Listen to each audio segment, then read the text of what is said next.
El 12 de julio de 2022, durante una misión de vigilancia de rutina en Oriente Medio, un dron estadounidense llamado MQ-9 Reaper se topó con algo que se suponía que nadie debía ver, una esfera plateada que se movía rápidamente sin motores ni gases de escape visibles. Fue tan extraño que el operador del dron abandonó su objetivo inicial y comenzó a rastrear este misterioso objeto, tratando de descubrir qué diablos era eso. Solo uno de los nuevos vídeos de una web especial que el Departamento de Defensa de Estados Unidos tuvo que hacer públicos tras las sensacionales audiencias en el Congreso del 26 de julio de 2023. Fue entonces cuando David Grush, un exagente de inteligencia, testificó bajo juramento, afirmando que Estados Unidos, el gobierno no solo oculta un montón de datos sobre avistamientos de estos misteriosos objetos voladores. Según Gruchy, el Departamento de Defensa posee estas naves desde hace mucho tiempo y está tratando de aplicar ingeniería inversa a esta increíble tecnología fuera de este mundo. ¿Podría ser que las historias de ovnis, que durante décadas han sido descartadas como ilusiones ópticas o pura ficción, en realidad tengan una base real? Los videos de estas cosas extrañas en el cielo ahora son publicados no solo por testigos aleatorios, sino también por agencias gubernamentales como la Oficina de Aduanas y Protección Fronteriza de Estados Unidos. Además, la NASA se ha sumado oficialmente a la investigación. ¿Qué diablos está pasando? Bienvenidos a Lo Nunca Contado. En este vídeo descubrirás qué increíbles trucos realizaban en el cielo los ovnis de todas las épocas. ¿Quién ha logrado vislumbrar a sus pilotos? ¿Será que cada uno de nosotros tiene el poder de convocar platillos voladores? ¿Y qué verdad alucinante sobre los encuentros con ovnis nos han estado ocultando todos estos años?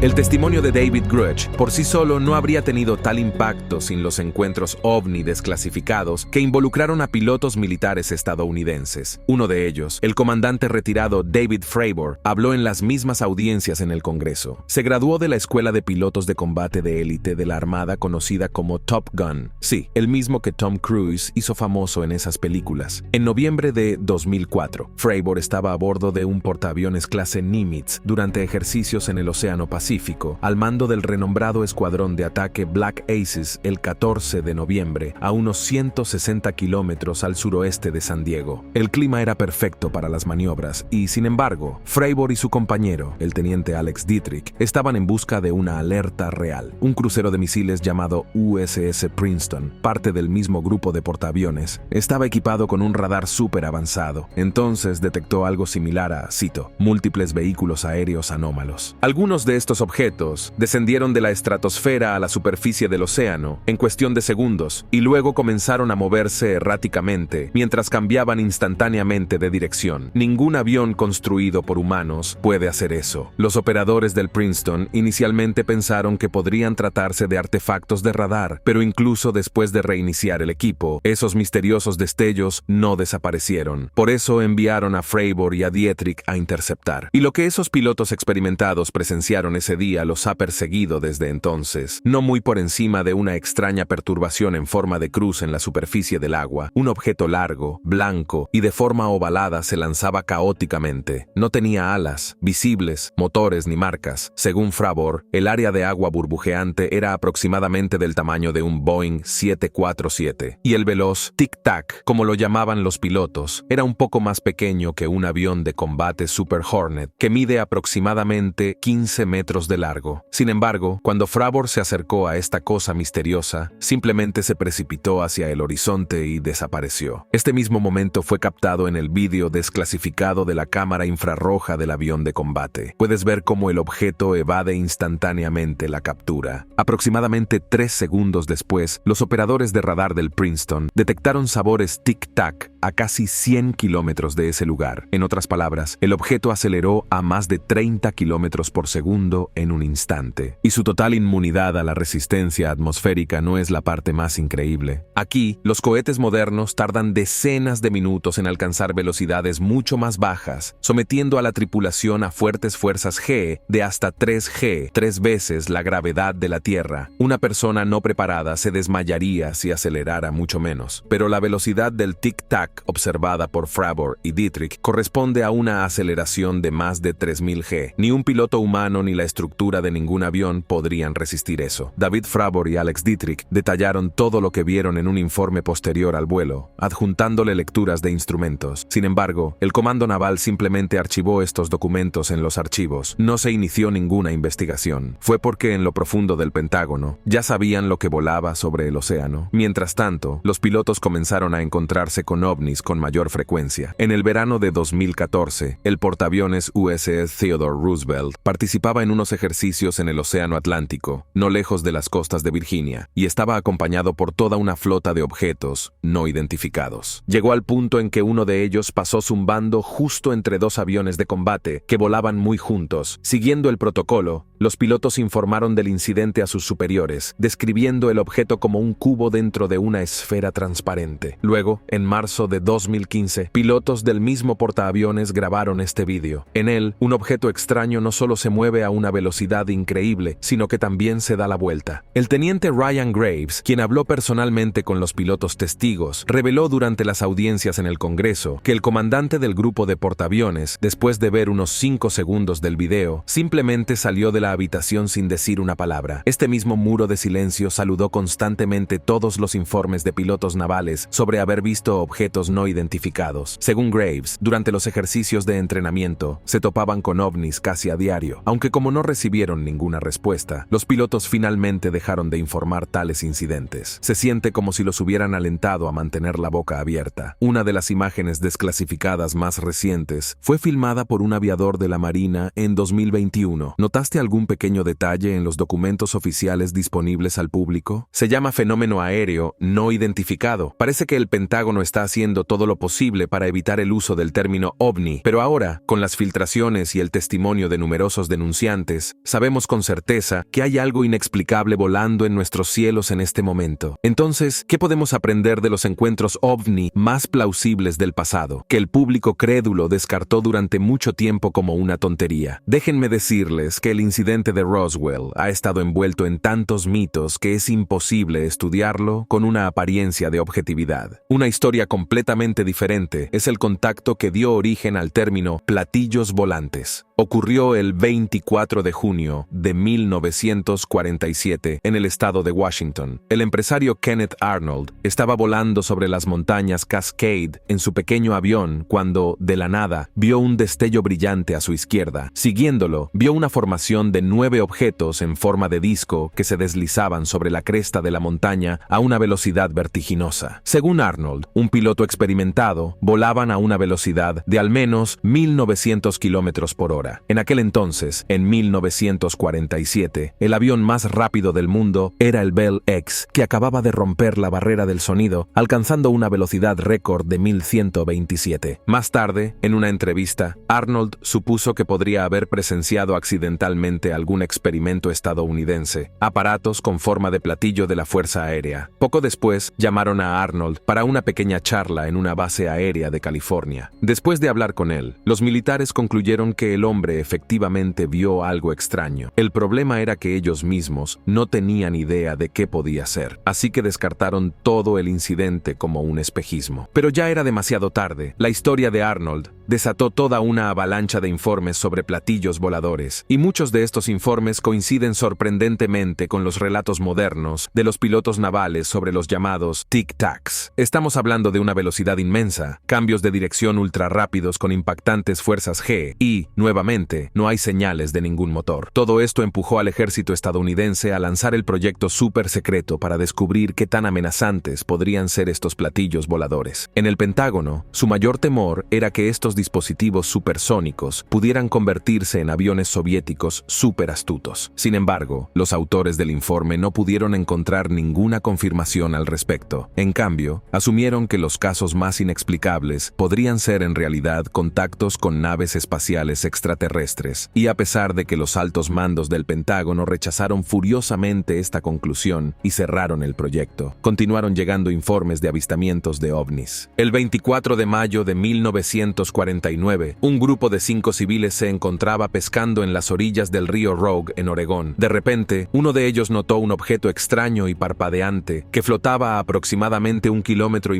del suelo. Esta estimación fue posible gracias a uno de los pescadores, que se molestó en traer unos binoculares. Los binoculares también revelaron que el objeto en forma de disco estaba claramente hecho de metal, tenía un borde horizontal con secciones y una extraña protuberancia que se parecía vagamente a la quilla de un avión. En términos de tamaño, el disco podría compararse con un avión de transporte C-47, con un diámetro de unos 20 metros. Y aunque el ovni no tenía motores visibles, eso no le impidió desaparecer rápidamente más allá del horizonte a velocidad supersónica, todo en completo silencio. Lo más sorprendente de este incidente fue que todos sus participantes eran científicos de 2 organizaciones gubernamentales, incluido un laboratorio aeronáutico. Por lo tanto, sugerir que podrían confundir un avión normal con un ovni está simplemente fuera de discusión. 2 testigos decidieron compartir esta historia con sus superiores e incluso dibujaron bocetos detallados del objeto. Sin embargo, los militares dijeron a los científicos que en realidad habían visto el vuelo de una cometa de radar. Siguieron insistiendo, a pesar de que parecía completamente diferente y simplemente no podía maniobrar como ese ovni. Los testigos rechazaron esta conclusión, pero no acudieron a la prensa, así que no podemos culparlos por buscar atención. El incidente del río Rogue no se conoció hasta 1975, después de que el gobierno desclasificara materiales del legendario Proyecto Libro Azul, que en su marco había sustituido al cartel del proyecto. Durante 22 años, los expertos de la Fuerza Aérea estadounidense estudiaron más de 12.500 contactos potenciales con ovnis, y al final, 701 de ellos quedaron sin una explicación clara. Eso es más del 5% del total, mucho más allá de cualquier margen de error estadístico. En promedio, son 32 contactos con ovnis por año. Además, cientos de objetos muy extraños del Proyecto Libro Azul se atribuyen a globos meteorológicos y otros aerostatos civiles y militares. Sin embargo, un incidente que tuvo lugar en el desierto de White Sands, Nuevo México, en abril de 1949, pone en duda todas estas conclusiones. Un grupo de 5 oficiales de la Marina de los EU estaba lanzando y observando su globo espía cuando de repente notaron un objeto ovalado y brillante que volaba rápidamente a gran altura por el cielo. Cuando miraron por su telescopio, los oficiales se dieron cuenta de que no era un globo meteorológico, sino algo metálico, pero sin motores visibles. Pero lo que realmente sorprendió a los observadores fue que este ovni se detuvo abruptamente y al instante salió disparado verticalmente hacia arriba. Los aerostatos son físicamente incapaces de realizar tales maniobras, pero de todos modos, en 1969 cerraron el Proyecto Libro Azul, que había documentado cientos de contactos ovni. Del testimonio de David Grush durante las audiencias en el Congreso, parece que por esa época, el Pentágono inició una campaña pública deliberada para desacreditar todos los informes sobre objetos extraños en el cielo. Fue porque ya entonces las autoridades militares estadounidenses percibieron una amenaza real, no tenían nada que contrarrestar. Algunos encuentros cercanos confirmados con ovnis realmente parecen una invasión extraterrestre. Alrededor de la medianoche del 19 de julio de 1952, en la torre de control del Aeropuerto Nacional de Washington, divisaron un grupo de 7 objetos voladores que se movía hacia el sureste de la capital. Como no se suponía que hubiera ningún avión en esa zona, los controladores pensaron que se trataba de un fallo del radar y reiniciaron el equipo. Pero los extraños fallos no hicieron más que multiplicarse. Además, comenzaron maniobras erráticas con giros bruscos. Suena familiar, ¿no? Los pilotos civiles confirmaron que estaban observando estas frenéticas esferas brillantes en el cielo. Algunos de ellos pasaron a velocidades increíbles sobre la Casa Blanca y el edificio del Capitolio. Como en esas películas de invasión alienígena, era tan grave que la Fuerza Aérea estadounidense envió 2 aviones de combate Starfire, los más rápidos en ese momento, para interceptarlo. Pero tan pronto como los aviones se acercaron a los ovnis, los platillos simplemente desaparecieron. Sin embargo, los radares militares los rastrearon, corriendo más allá del horizonte a velocidades superiores a 10.000 kilómetros por hora. Después de quedarse sin combustible, los interceptores regresaron a la base. Y los ovnis regresaron rápidamente y continuaron volando casi hasta la mañana. ¿Qué es esto, sino una demostración de superioridad absoluta? En cualquier caso, los ovnis claramente iniciaron un contacto significativo con los pilotos. Exactamente una semana después, las esferas brillantes volvieron a llenar el cielo nocturno de Washington. Y esta vez, muchos lugareños también los vieron. John Sanford, Rumsfeld, general de división de la Fuerza Aérea de Estados Unidos, tuvo que hacer una declaración en nombre del Pentágono. 2 días después, según él, las extrañas señales del radar se explican por un raro fenómeno atmosférico, en el que burbujas de aire frío se infiltran en capas de aire calientes sobre la Tierra, y los objetos brillantes no eran más que estrellas y meteoros. Sin embargo, esto no podría ser cierto, ya que tanto los radares como los pilotos observaron el objeto simultáneamente en los mismos lugares. ¿No fue esto simplemente un torpe intento del Pentágono de ocultar al público una amenaza que los propios militares aún no entendían? En 1950, su actitud había cambiado claramente cuando ocurrió algo muy similar a un aterrizaje extraterrestre en Nuevo México. Este contacto ovni se considera el mejor documentado en la historia de las observaciones y, por lo tanto, parece especialmente aterrador. El 24 de abril de 1964, en las afueras de la ciudad de Socorro, en Nuevo México, el oficial de policía Lonnie Zamora estaba persiguiendo a un infractor de velocidad. Entonces, de la nada a su derecha, justo encima del suelo, escuchó una fuerte explosión, seguida de un destello azul anaranjado. Zamora inmediatamente detuvo la persecución y corrió hacia el destello. El policía pensó que podría tratarse de una explosión de dinamita o de un avión que se estrellaba, pero cuando miró por encima de la colina más cercana, vio una extraña forma ovalada a unos 100 pies, 50 metros, frente a él, apoyada sobre 4 patas en el lado de la embarcación. El oficial notó un misterioso símbolo rojo brillante, algo así como una flecha, en un semicírculo. Y pronto Zamora vio a 2 miembros de la tripulación vestidos todos de blanco, a quienes describió como adultos bajos o niños altos. Uno de ellos notó inmediatamente al policía y pareció bastante sorprendido por su presencia. Los pilotos rápidamente saltaron de regreso a su nave y las mismas llamas de color azul anaranjado comenzaron a brotar de su parte inferior. El ovni estaba haciendo un rugido tan ensordecedor que Zamora temió que pudiera explotar, por lo que huyó. Sin embargo, el objeto flotó y se hizo un silencio total. Momentos después, se alejó silenciosamente más allá del horizonte, al igual que las esferas brillantes sobre Washington en 1952 y los modernos tic-tac sobre el océano. Sin perder tiempo, Zamora llamó a sus compañeros oficiales al lugar y juntos descubrieron muchas plantas quemadas y 4 huellas distintas en el suelo. Pronto, una comisión de oficiales de la Fuerza Aérea estadounidense encabezada por el capitán Richard Holder estuvo en el lugar, documentando meticulosamente todos los hallazgos, incluidas numerosas huellas extrañas que la policía pasó desapercibidas. Era obvio que alguien o algo había estado aquí. Las sospechas recayeron inmediatamente sobre un dispositivo experimental del cercano campo de pruebas de Arena Blanca. Mientras tanto, la NASA estaba probando su sonda topográfica para un alunizaje en la misma zona, y los motores del cohete de las sondas eran muy similares a lo que había descrito Zamora. El problema era que se trataba de un dron sin piloto, controlado de forma remota. Además, una sonda diseñada para la débil gravedad de la Luna no podría haber volado 150 kilómetros en las afueras de Socorro. Naturalmente, los escépticos se apresuraron a sugerir que Zamora simplemente había inventado la historia y falsificado la evidencia para causar sensación en la prensa, aunque los oficiales de la Fuerza Aérea notaron que parecía pálido y profundamente conmocionado por el incidente. Además, Zamora era famoso por su integridad, sobriedad y modestia, e incluso después de un largo periodo de tiempo, habló de mala gana con la prensa sobre el encuentro con el ovni. Finalmente, varias personas en la zona de Socorro informaron haber visto la extraña nave ese mismo día. Los expertos del proyecto Libro Azul consideraron varias teorías, incluida una broma de estudiantes de química con un globo meteorológico, pero los desestimaron a todos, clasificando el incidente del Socorro como no identificado. ¿Y si se tratara de una misión de reconocimiento extraterrestre interrumpida por un testigo accidental? Curiosamente, durante esos días, el capitán Holder, que estaba investigando el incidente de Coro, recibió una llamada de un general en la sala de guerra del jefe del Estado Mayor Conjunto que lo interrogó exhaustivamente sobre el encuentro con el ovni. ¿Será que el Pentágono realmente temía una invasión? ¿O estaban intentando rastrear la nave alienígena para potencialmente derribarla con un misil? A juzgar por el testimonio de David Grush, el ovni bien podría haber sido uno de esos especímenes capturados con cuya tecnología los ingenieros del Pentágono habían estado luchando durante décadas, especialmente porque Grush también mencionó un incidente que podría verse como la respuesta de los extraterrestres. El 16 de marzo de 1967, en la base de la Fuerza Aérea Maelstrom en Montana, los guardias vieron varias luces extrañas que nuevamente giraban caóticamente y cambiaban abruptamente de dirección. Entonces, de la nada, los operadores de la base perdieron el control de 10 misiles nucleares balísticos balísticos en sus silos y no pudieron recuperar el control durante un día entero. El Pentágono mantuvo el incidente de la vorágine en secreto y no es una sorpresa porque simplemente demuestra nuestra total impotencia contra estos enigmáticos ovnis. De hecho, parecen capaces de hacer lo que quieran. Pero si es así, ¿por qué los extraterrestres aún no nos han conquistado? Lo más probable es que los verdaderos motivos de los pilotos de ovnis sean completamente diferentes de lo que imaginamos. Para entenderlos bien, hay que profundizar aún más. Cientos de casos de personas secuestradas por extraterrestres a menudo se descartan como historias falsas provenientes de bichos raros que buscan atención. Sin embargo, la historia de Barney y Betty Hill tiene varios detalles que son difíciles de descartar como imaginación salvaje. A última hora de la tarde del 19 de septiembre de 1961, la pareja conducía hacia el sur de la ciudad de Lancaster, en New Hampshire. Benny pensó que había visto un meteorito gigante, pero el punto brillante no caía. Se movía aleatoriamente de un lado a otro. Las colinas incluso se detuvieron para ver mejor el objeto. A través de binoculares, Betty vio algo muy parecido al disco estriado que desconcertó a los científicos en el río Rogue en 1949. Las colinas reanudaron su viaje, pero el ovni comenzó a acercarse. Finalmente, flotó a menos de 100 metros delante de su coche, sin emitir ningún sonido. Barney no estaba asustado, así que dio un paso adelante con su pistola, solo para darse cuenta de que el borde del disco estaba formado por ventanas de visualización y al menos 8 figuras misteriosas los observaban a él y a Betty. Pronto todos, excepto uno, desaparecieron y alguien dijo claramente: «Quédate donde estás, quédate donde estás». Se escuchó un zumbido inquietante y de repente, los Hill se encontraron de nuevo en su automóvil, conduciendo por una carretera totalmente desierta. Cuando llegaron a casa, descubrieron que el dobladillo del vestido de Betty estaba roto, los zapatos nuevos de Barney tenían raspaduras en los dedos y los relojes de ambos se habían detenido. Además, su viaje había durado 2 horas más de lo habitual. Pronto, Betty comenzó a tener sueños increíblemente vívidos en los que su auto estaba rodeado por criaturas bajas, que luego llevaron a la pareja al bosque mientras estaban en un estado de trance. Un mes después, los Hill le contaron al astrónomo Mitchell Webb sobre su encuentro con un ovni, pero no pudieron recordar nada de las 2 horas perdidas. Era como si tuvieran un bloqueo mental sobre esos recuerdos. Sin embargo, la pareja intentó seguir como si nada, y no fue hasta varios años después que accedieron a una sesión de hipnosis con el Dr. Benjamin Simon para recuperar sus recuerdos. Fue entonces cuando surgieron terroríficos episodios de experimentos médicos que los extraterrestres realizaron en la pobre familia. Sin embargo, el Dr. Simon creía que esas eran solo las fantasías colectivas de la pareja. Y sin embargo, un detalle llamó la atención de los científicos: un mapa estelar que muchos afirmaron haber visto en la nave alienígena. Después de extensos cálculos, Mitchell y otros astrónomos concluyeron que así sería el cielo nocturno desde el sistema estelar doble Zeta Reticuli, ubicado a 39 años luz de la Tierra. Aunque el renombrado científico Carl Sagan se mostró escéptico acerca de estos hallazgos, cada una de las estrellas en Zeta Reticuli es muy similar a nuestro Sol, y bien podría haber exoplanetas no descubiertos con condiciones similares a las de la Tierra. La verdadera pregunta es: ¿realmente los extraterrestres hicieron este viaje solo para realizar experimentos médicos en 2 humanos? Por otro lado, si poseían técnicas de control mental e incluso telepatía como lo sugieren los relatos de Hills, tal vez eso no sea más que un truco deliberado para encubrir las verdaderas intenciones de estos visitantes de sistemas estelares distantes. El Dr. Stephen Greer cree conocer la respuesta a esta pregunta. Según él, de vez en cuando llegan a la Tierra naves espaciales de diferentes civilizaciones extraterrestres. Esto explica las variaciones en sus apariencias. Greer critica duramente al Pentágono por considerar los ovnis como una amenaza. Está seguro de que los extraterrestres tienen el propósito pacífico de encontrar entre los habitantes de la Tierra aquellos mentalmente preparados para el contacto. Mientras el gobierno forma comisiones y celebra audiencias, los ovnis en realidad están esperando una señal nuestra. Es por eso que Greer fundó una organización cuyo objetivo no es solo recopilar avistamientos de ovnis, sino también hacerlos reaparecer en el cielo. El médico y sus seguidores afirman que a través de técnicas meditativas y telepáticas ya han contactado con ovnis decenas de veces, grabando todo el proceso en vídeo. Sin embargo, los expertos tienen dudas sobre estas imágenes y no está del todo claro por qué Greer nunca ha convocado ovnis a plena luz del día. Pero si asumimos que los seguidores de Greer no mienten, ¿no te recuerda todo esto a una religión donde solo los elegidos pueden comunicarse con una deidad a través de detalles? Rituales. Después de todo, esas enseñanzas han existido en la Tierra durante miles de años. En el libro bíblico del profeta Ezequiel hay un pasaje muy interesante que describe describe el contacto del protagonista con el Señor mismo. Entonces, el Espíritu me levantó, y oí detrás de mí un fuerte estruendo cuando la gloria del Señor se elevaba desde el lugar donde estaba. Comprender suena extraño, ¿no? La cuestión es que en el texto hebreo original, la palabra gloria suena como kabod, pero ese es solo uno de sus significados. Kabod también puede traducirse como un objeto pesado, y ahora el texto suena completamente diferente. Escuché un fuerte estruendo detrás de mí cuando el pesado objeto del Señor se levantó del lugar donde estaba entendiendo. Es sospechosamente similar al relato de la Nisamora, ¿no es así? En el libro del Éxodo la cosa se vuelve aún más intrigante. Dios le dice a Moisés que cuando pase su gloria, o el objeto pesado, debe refugiarse detrás de una roca para evitar ser dañado por el calor. Si a esto le sumamos los relatos de los historiadores romanos sobre luces en movimiento erráticas vistas en el cielo durante la destrucción de Jerusalén en el año 70 después de Cristo, obtenemos una conclusión obvia que ni David Grush ni siquiera el Dr. Greer se atreven a sacar. Quizás nuestro contacto con las criaturas que pilotean ovnis no acaba de comenzar, quizás haya dado forma a toda nuestra civilización. Sin embargo, ¿quién dijo que estos invitados procedían de otros planetas? El propio Grush especuló que detrás de los ovnis bien podría haber gente de la Tierra de diferentes dimensiones, tal vez incluso del futuro. ¿Qué pasaría si nuestros descendientes, dentro de cientos de años, inventaran una máquina del tiempo y decidieran comprobar qué objetos extraños molestaban a la humanidad en el siglo XX? Para no delatarse, crearon máquinas voladoras que se parecían mucho a estos ovnis, pero cuando llegaron a los lugares de los encuentros más famosos, no encontraron a nadie allí, excepto a 4 personas desconcertadas de esa época. Al darse cuenta de esto, los humanos del futuro comenzaron a utilizar los encuentros con ovnis como tapadera para sus investigaciones sobre el pasado. Probablemente ni siquiera comprendan por qué sus naves espaciales necesitan maniobrar caóticamente en vuelo, pero tienen que repetir estos movimientos para evitar crear una paradoja temporal.